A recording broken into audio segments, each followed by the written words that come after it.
How are anxiety and stomach issues related? Hello, my name is Dr. Buzz, the Stress Doctor. If you would like to learn more about managing your stress, check out the rest of my channel. So in medicine, they're now going back to the old school rules of Ayurvedic medicine from 6,000 years ago, realizing that the gut and the brain communicate with one another. So the brain can influence the gut and the gut can influence the brain. There are various stomach issues that can be triggered by anxiety and stress. They include diarrhea, constipation, irritable bowel syndrome, bloating, cramps. Why does anxiety and stress affect the gut? Imbalanced gut microbiome is the result of stress and anxiety because stress and anxiety reduce the healthy gut bacteria by overpopulating the bad bacteria. First, imbalanced gut microbiome. When a person is well, they have an even balance of positive and negative or healthy and unhealthy gut microbiome. When people suffer stress and anxiety for longer periods of time, the bad bacteria, the negative bacteria, will overpopulate the gut because stress and anxiety kills off the good bacteria. In order for your good bacteria to thrive, you need to not have acid in your gut.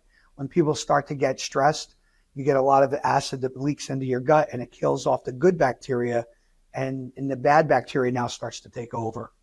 Number two, increased gut sensitivity. The gut is extremely sensitive, and it can be very sensitive even to certain food products.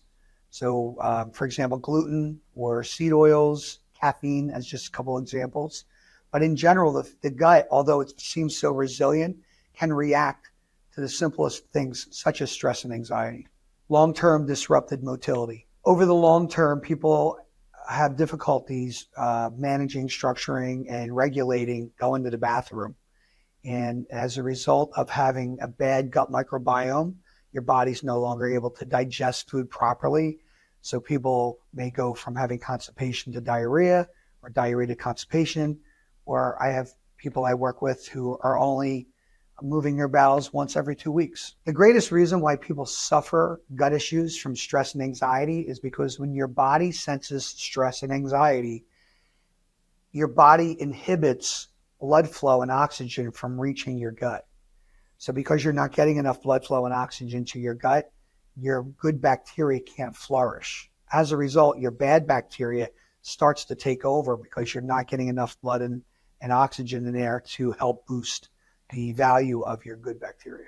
There are various stress management techniques that can help ease stomach issues. First, there's deep breathing exercises. So when we breathe in through our nose, we humidify the air that goes into our chest, and that allows the air to get into there easier.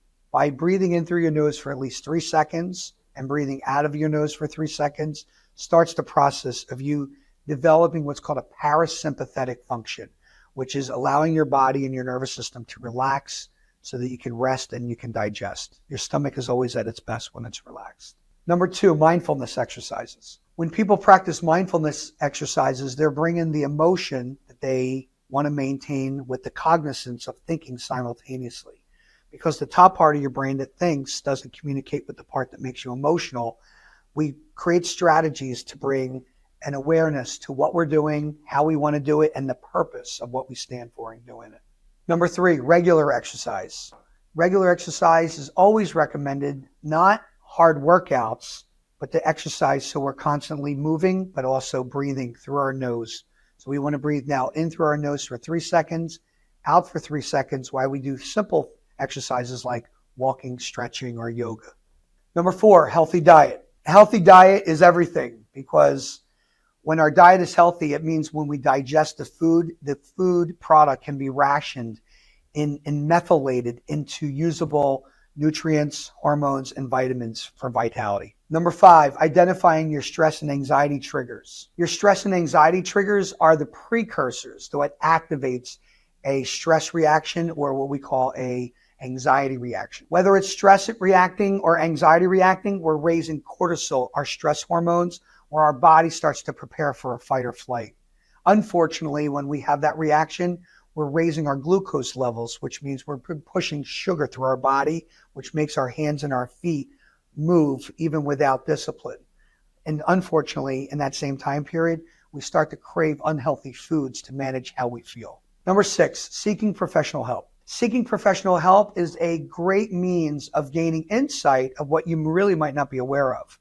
A professional, like a clinician, may be able to find contextual triggers that you're just not aware of that remind you of things that happened where you may have been traumatized as a child, or maybe it's a sequence in a day that overwhelms you that you're just so used to habitually performing daily, not realizing that could trigger you as well. And lastly, you learn more about yourself because from an outside view, someone might be a little bit more insightful than your own rigid mind that is in a survival function.